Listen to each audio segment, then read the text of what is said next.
Hemos convocado aquí en la ciudad de Santa Cruz a esta conferencia de prensa para referirnos específicamente, entre otros temas, a la emisión de las opiniones procuraduriales especializadas. Se preguntarán ustedes y también el pueblo en general a qué nos referimos con opiniones procuraduriales especializadas. Existe un mandato en la Ley 064 que rige las funciones de la Procuraduría, artículo 8, numeral 9, de entre otras funciones que tiene la Procuraduría, puede emitir dictámenes, puede emitir informes, puede emitir recomendaciones y también puede realizar análisis procuraduriales. En el marco de sus competencias y bajo el principio de inviolabilidad que tiene el Procurador en el artículo 17 de la misma Ley 064. Es diferente referirnos a las anteriores gestiones de la Procuraduría, donde no se cumplía esta función. No hemos visto, por lo menos en registros y antecedentes, opiniones procuraduriales anteriores, cuando esta norma que acabo de mencionar está vigente desde el año 2010, desde la creación misma de la Procuraduría. Hemos emitido hasta el presente, en esta gestión del Procurador, 4 opiniones procuraduriales especializadas. Voy a referirme brevemente a cada una de ellas. Unas tuvieron más impacto, especialmente político y mediático, que otras. La primera opinión procuradorial surge como efecto de una conminatoria que emite la Cámara de Senadores al Procurador General del Estado, conminándolo, y soy enfático en eso, conminándolo a constituirse en posición de garante con relación a la declaración constitucional que había dispuesto la prórroga de las actuales autoridades del órgano judicial. Hemos hecho un análisis del contenido, alcance y efectos de la conminatoria. El resultado es que la Cámara de Senadores, al igual que la Cámara de Diputados, no tiene facultades para conminar a ningún órgano del Estado. Tiene facultades de pedir peticiones de informe escrito, petición de informe oral, en caso de los ministros, interpelaciones. Tiene los mecanismos para ejercer su rol de fiscalización y la conminatoria no está prevista en la normativa que rige las funciones de la Cámara de Senadores.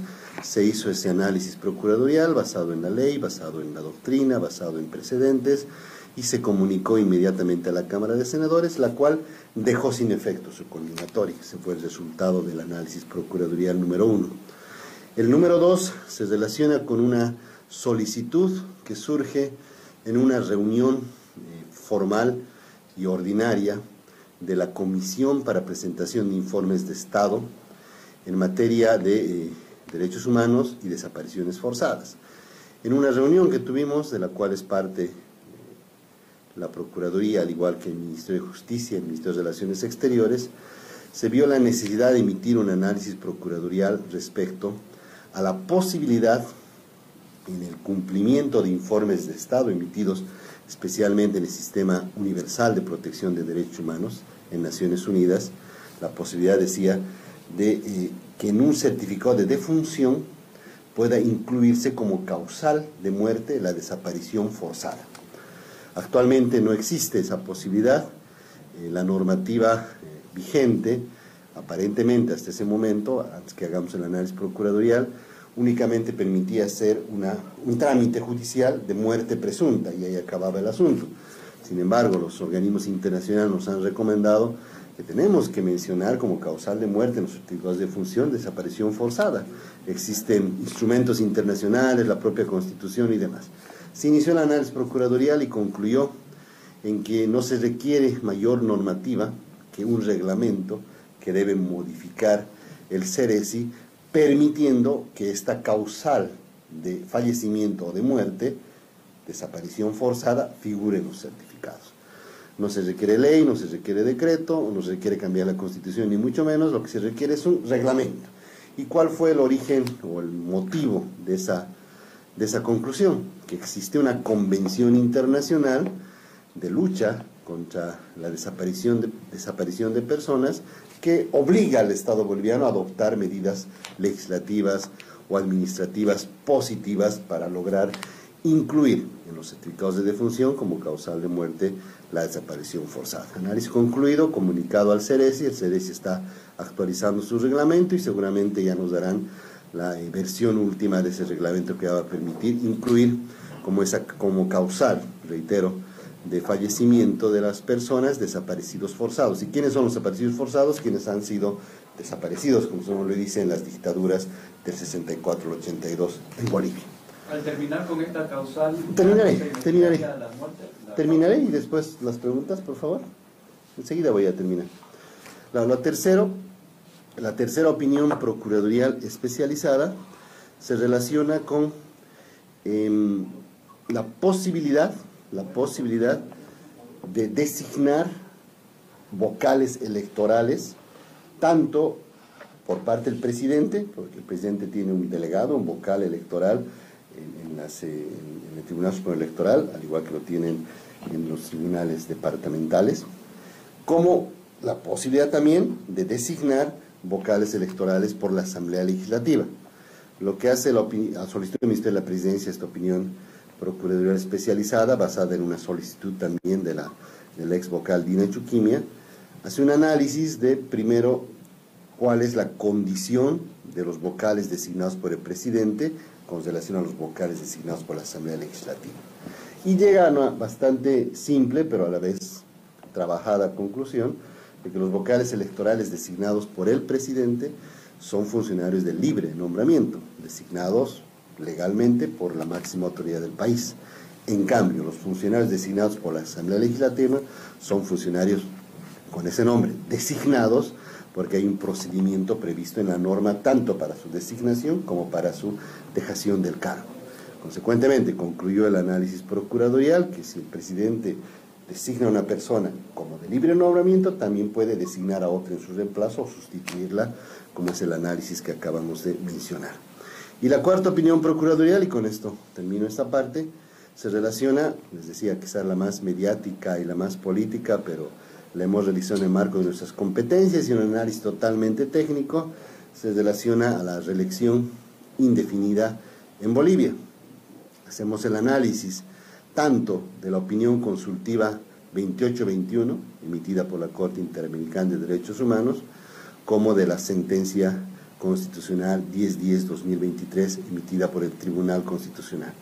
Y en términos simples, si quieren, tienen alguna pregunta sobre eso, puedo ampliar después, concluimos de que esta reelección en Bolivia, la reelección en Bolivia, está prevista primero en el artículo 168 de la Constitución, con relación a presidente y vicepresidente, que este artículo en algún momento fue interpretado por el Tribunal Constitucional con la 084-2017, permitiendo la reelección indefinida como un derecho humano, pero después fue superada esa interpretación con una opinión consultiva de la Corte Interamericana de Derechos Humanos en 2021 y con otra sentencia del Tribunal Constitucional en 2023, concluyendo ambas, opinión consultiva y sentencia, que primero la reelección o el derecho a la reelección no es un derecho humano, y segundo, que en Bolivia se aplica el artículo 168 tal y como está redactado. Únicamente se puede acceder a la reelección presidencial en Bolivia por una vez de forma continua. Y no hay debate aquí de que y de discontinuo se puede más, no. Una sola vez de forma continua está permitida en Bolivia y ahí termina la discusión, al menos desde el punto de vista técnico y legal, cual dice la opinión procuradorial especializada número 4, que además es un documento amplio de libre acceso a los medios de comunicación, juristas, abogados, ustedes estaban escuchando en los medios algunos detractores, etcétera, para que primero consulten el documento, lo lean, discutimos, debatimos. El documento no es una sentencia, el análisis procuradorial no es vinculante, el análisis procuradorial es una opinión procuradorial, pero basada en instrumentos que sí son vinculantes. La sentencia constitucional 1010 sí es obligatoria. La opinión consultiva 2821 sí es obligatoria para el país. Y ambas coinciden en esta conclusión que la voy a leer, y así está en la opinión procuradorial, que es lo último que les digo ahora.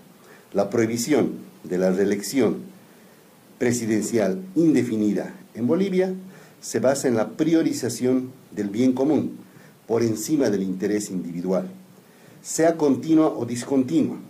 A más de no constituir un derecho autónomo, es incompatible con los principios democráticos.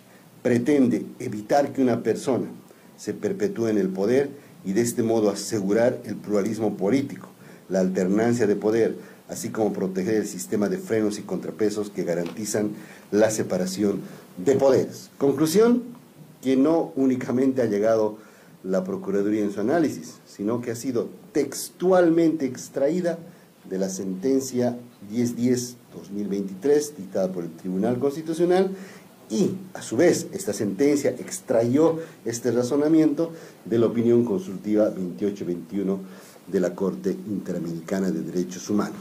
¿Y por qué digo que ambos instrumentos son vinculantes? La sentencia constitucional, artículo 203 de la Constitución, obligatoria para autoridades, servidores públicos, particulares. Nadie puede negarse al cumplimiento de una sentencia constitucional. ¿Y por qué la opinión consultiva es obligatoria?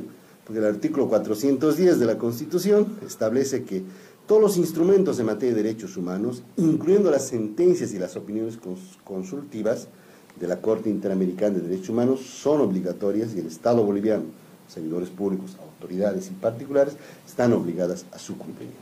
Recordar también que esta opinión consultiva, 2821, ha sido emitida específicamente para el caso boliviano, específicamente para la reelección presidencial. Si tuvieran alguna pregunta. Puntualmente, por favor, en el caso Evo Morales no tiene ninguna opción de ser candidato. El señor Evo Morales ya se ha presentado, cumpliendo el artículo 168 de la Constitución Política del Estado, a una reelección, ya ha sido reelecto y ya no tiene posibilidad de presentarse a una nueva elección presidencial. Perdón, tenías una pregunta sobre las desapariciones forzadas. Sí, por ejemplo, de la Cámara de Senadores y de la Cámara de Diputados, y su rol es pedir informes en escrito, ¿no? No se va llevando a cabo las elecciones judiciales. ¿Cuál es el rol de la Asamblea Legislativa en este caso? Aprobar el reglamento de preselección, aprobar la ley que ha estado vigente y cumplir con el periodo de preselección para poder presentar al pueblo boliviano esa lista de candidatos a los diferentes cargos del órgano judicial y poder llevar a cabo las elecciones, ¿no? Recientemente ha sido notificado tanto la Asamblea Legislativa como el Ejecutivo con una revisión de una acción de cumplimiento, una acción popular fue, que claramente establece la reanudación del proceso de preselección. Como Procuraduría, nosotros realizamos estas opiniones procuradoriales, primero a solicitud, hay varias autoridades que nos piden, como les acabo de mencionar, el tema de la reelección indefinida, por ejemplo, se debe a 4 peticiones que tenemos en la Corte, en la Comisión Interamericana de Derechos Humanos, peticiones presentadas por diferentes personas, por diferentes colectivos en contra de la sentencia 084-2017, nosotros tenemos que defender al Estado en la Comisión Interamericana, emitimos una opinión que va a servir como argumento para ello. El caso de los vocales electorales fue solicitado por el Ministerio de la Presidencia, la Cámara de Senadores emitió una conminatoria y la Comisión para Presentación de Informes de Estado también emitió una solicitud para que emitimos ese análisis sobre las desapariciones forzadas. Sin embargo, también estamos pendientes de cualquier tema coyuntural que pueda surgir, el tema de las elecciones judiciales, porque es un tema que sin duda nos vamos a manifestar también oportunamente. Estamos trabajando en un análisis procuratorial que entiendo lo vamos a tener listo la próxima semana respecto a las facultades de fiscalización de los diputados y senadores que a veces exceden los roles que deben tener de acuerdo al propio reglamento que rige sus funciones. Respetamos, somos bastante respetuosos con las funciones y atribuciones que tienen los diputados y senadores, pero hay procedimientos y canales que cumplir, que por lo que vemos en los medios de comunicación y en algunos exabruptos que comete algún diputado o senador, no están cumpliendo cabalmente esas funciones. Vamos a emitir un análisis procuradorial también en ese sentido y vamos a conocer seguramente a los medios de prensa.